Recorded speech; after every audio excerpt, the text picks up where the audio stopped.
Here he comes, Ryan Schutt!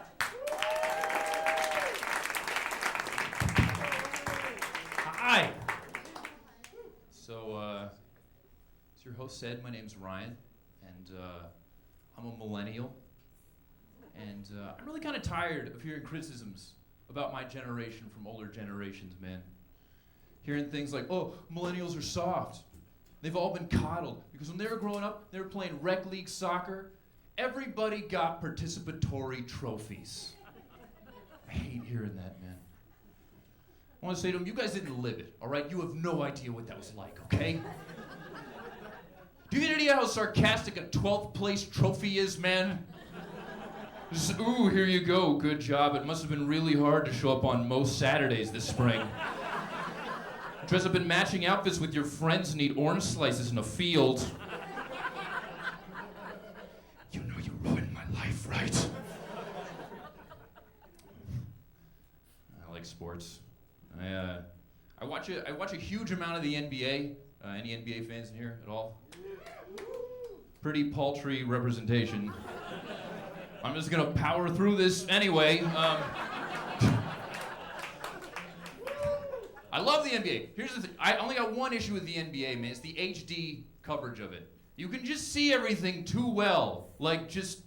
It's right there. And NBA players, not the greatest looking bunch of people I've seen in my life, you know? Like, if you watch the NBA in HD, you're just seeing like Kevin Durant in HD. He's a tall, skinny, goofy bastard, man. I know I'm not like a great position to talk, but he's just got that Nightmare Before Christmas physique thing going on, you know what I'm talking about? He puts on a basketball jersey, it just looks like a garbage bag caught in a tree branch, you know? It's just like, how's that happen? Or if you look at LeBron James for too long in HD, like you notice the age of his head doesn't really match up with the age of his body, you know? So like from the neck down, he's got that like shiny, muscular, like Carl Weathers from Predator body.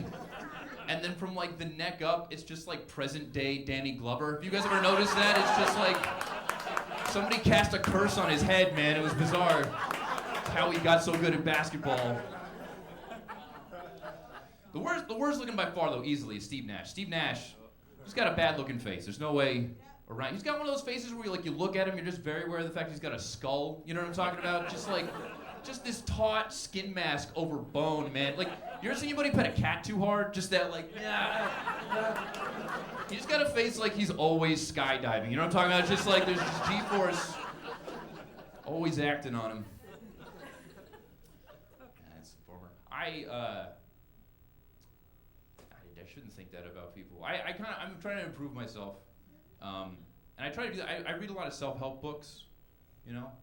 And I've read so many at this point that I know what the formula is behind them. Like, all self-help authors are just completely insane. They're nuts. But they're also geniuses, though. Because they realize that all they gotta do, just write like an unbelievable self-help book, is take all the crazy, narcissistic rants that are playing on loop in their head 24/7 and switch out all the I's and me's with you's and yours. So, for example, a book called Behold Your Glory. Oh, that's a great title for a self-help. You know, with the original title, though, Behold My Glory, that's just like something you yell before you shoot a politician. You know what I mean? That's not really like a great self-help book title.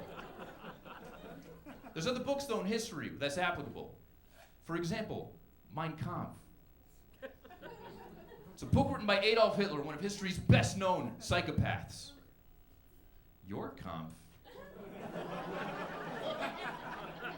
First ballot Oprah's book club, I guarantee it.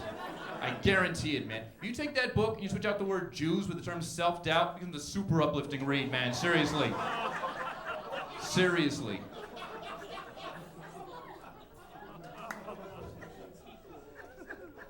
I don't know. I live in D.C. I live in a group house.